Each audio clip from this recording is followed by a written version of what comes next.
I find it with rendering as well. I've rendered out a video before, and I've used all the computers in the house. I've tried render farms and everything else. And the secret was, of course, I'm not time pressured to do this render.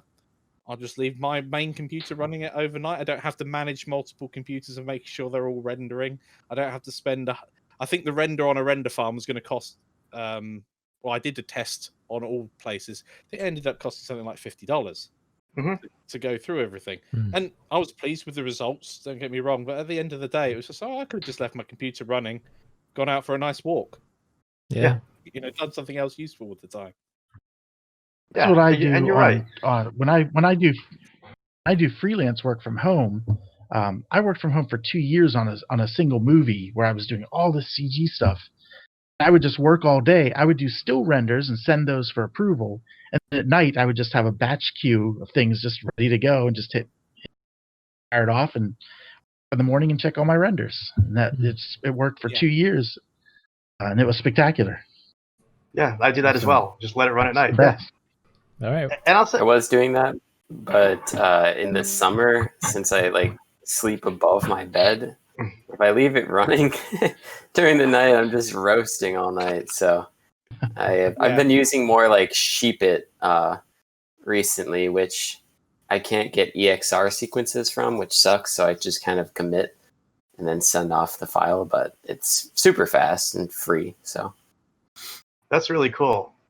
And I'll add to it too that I do that as well. Like I leave the computer running at night, and I just let the frames go, and then I pray in the morning. It's like that it looks right. I render in layers, so everything's in comp. So if I have to change anything, I can just change the layer, whatever. Like sometimes you can't do that.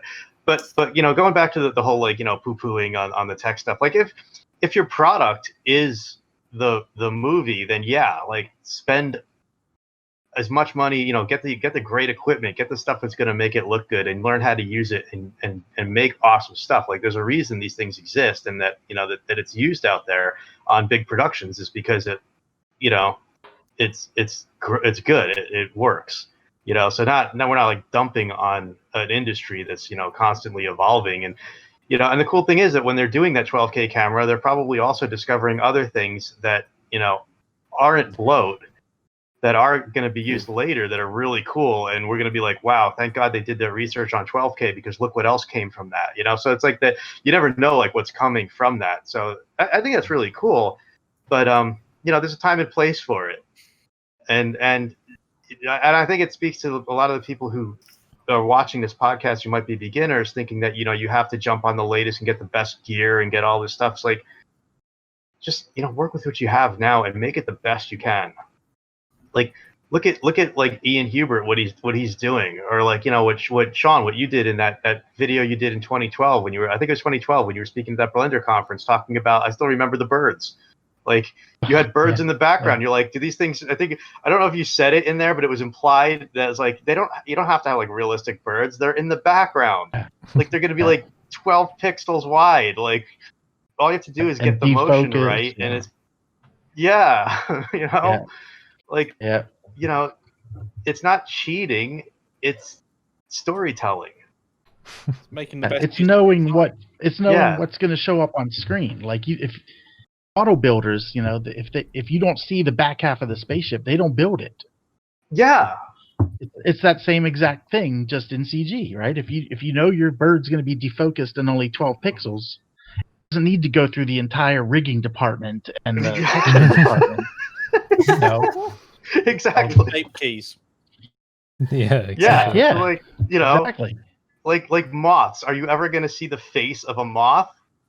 No, that's why like Ian did this moth video. It was awesome. It was like 3 planes doing this with like a blend shape keys, and that even goes back to this book, because in here he builds flies and bees in After Effects just using 3D planes. Yeah. And he turns it into a particle system, and it's the same exact thing. If it's in the if it's foreground, it's defocused, you don't know what it is. It just looks like a fly buzzing around.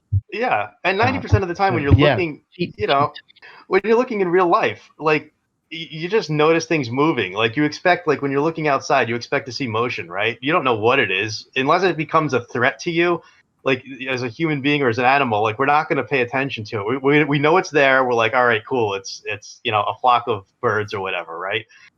Unless it's coming at you, like in the movie The Birds, like you're like, oh yeah, it's birds, and then you move on to like whatever else you're focusing on. Oh, there's my sandwich. Look, it's my Twinkie. Like whatever. Like you're not gonna, unless it's coming to kill you, you're not gonna be noticing it's each individual feather on the bird. Like you just know it's there, so it adds to the mise en scène. Or did I pronounce that right? Mise en scene, mise en scène, whatever. It's like it's the world that your show exists in, right?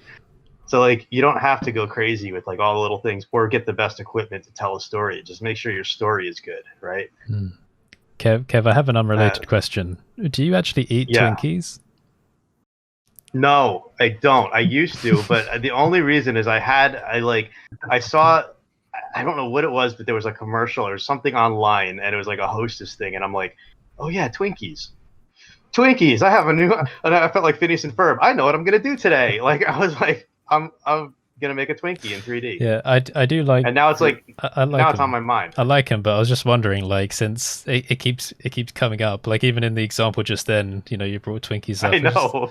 I'm wondering if there's a connection. It's on my mind. I don't know. It's like it got in my head and it won't leave. It's like one of those like annoying songs that you hear and you're like, oh yeah, it just doesn't go away. Have you tried eating a Twinkie? Maybe that will satisfy your mental roadblock. It may. I might have to try it. I might have to get a Twinkie. I know. But it's like eating a donut, though. It's like it's really good when you eat it, and then like 10 minutes later, you're like, "Why did I do that with my life?" Like you just get that feeling. You have bacteria in your gut, and it sends signals, man. It tells your brain what it wants. You're right. I stopped drinking like any sodas or any Pepsis for, I think like a couple of months or a few months, because I was having Pepsi every day, and I knew I was like, I knew I was addicted to it, right? And I thought like, okay, after all that time, that addiction will go away. But no, like I just wake up randomly one morning, like all that time afterwards, and it goes, now you need it now. Like it never goes away. Yeah. but it I know. But it plays on your mind. Like I would be playing like video games, and then I'd be thinking, Pepsi would be good. Yeah. Like, no, stop it. It's like stop it. Yeah. There used to be this one. It was not a Twinkie. I think Hostess made it. It was called Choco Bliss, and it was like the most decadent, like nasty thing you could eat, but it was so tasty. And I think they stopped making them years ago. But man, I just got on this kick, and now like I can't stop it. It's like in my head. Yeah. So yeah, it's like your Pepsi thing, man. Yeah. Now I'm gonna need to do a Pepsi tutorial. Hey Pepsi, do you want to sponsor? Yeah, Hostess. I wonder. I've seen like so many YouTubers say that, I wish I could get sponsored by McDonald's or something like that, but they just don't do it. Like, I swear CG is aiming for Burger King. He's gunning for them. Yeah, he definitely is. Yeah. He really is. But I'm more like I'm a fan of KFC. I've always been a fanboy for them. So if there was any fast food chain / restaurant, then it would be them for me. Yeah, they had that popcorn chicken. Did you have that? Yeah, I like it. Oh man, it's like Popeyes. When I find one of those, I have to go in, and I have to spend like an hour in there eating because I don't know. Their fried chicken is phenomenal. Yeah, I love Popeyes. Have you guys ever had Bojangles? No. I will not step. Josh, have you? I know what it is. You haven't? Put in there. That place. Oh man! If you walked into the like backwood, like just in the forest, just there's a little wooden house, and there's just some old hillbilly in there. That's like precisely who goes to Bojangles. Oh, it's so good. It's so good. Okay, if you're ever in like the South, the U.S., yeah, you'll have to hit it up. It is good. It just I have that stereotype for it. I'm telling you. Also, oh no, yeah. I mean, I totally understand. Can someone explain to me? Sorry, I was just gonna say, can someone explain to me what Cracker Barrel is? you know what that is? It's where old white people go. Yeah. Right, okay. Because I've just seen this in the background of a few It's a videos, and I couldn't quite tell what demographic like it was sort of aimed for, or what type of food. It's so good, but it's literally walk in there. It's just elderly white people or me. Like one. It's like Waffle House. Have you guys eaten at Waffle House? No. Oh yeah. Yeah. Okay. Every exit. No. Yes, every exit. When I had somebody had contacted us to play a show when I was playing in a band, and we drove down to Wilmington, North Carolina, and we just rented this like Lincoln Town car, which had amazing trunk space. We fit all our gear in it, and we just drove down. And after I think Delaware, we were coming from New York, so we hit Delaware and we started seeing Waffle House. We're like, what is Waffle House? So we just went in.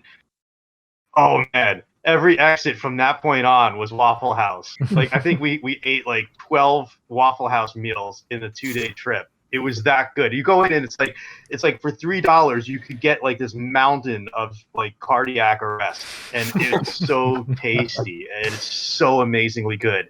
That was like the first time I think in my life I ever had grits, and I was like couldn't stop eating them. Mm-hmm. It's like grits and waffles and like maple syrup, and oh man, Waffle House. Wow. So yeah, if anyone sponsors me, Waffle House, they'll never come to like California or anything because it's too expensive here. They told me that like in one. I was like, are you guys ever going to expand to the Northeast or to the West? Or like only if it's cheap. So I'm like, yeah, they'll never be here. But so good. Yeah, if the LA Blender conference thing does go through, someone's gonna have to take me to some of these fast food places. We have Dunkin' Donuts again. Yeah, I've never had Dunkin' Donuts, Ew. but I have had Krispy Kreme, and I want to know the difference. Right, so I need to investigate. Night and day, Krispy Kreme is the winner. Yeah, Yeah. Tastes good to me. I love it. Agreed. I love Krispy Kreme. We have InNOut. We have InNOut here. I need to go there too. Never been. Yeah, I've never been. Yeah, I bet Sean, you've been at InNOut. Yeah, but I'm not Not a a big crazy fan? fan like most people are. Yeah.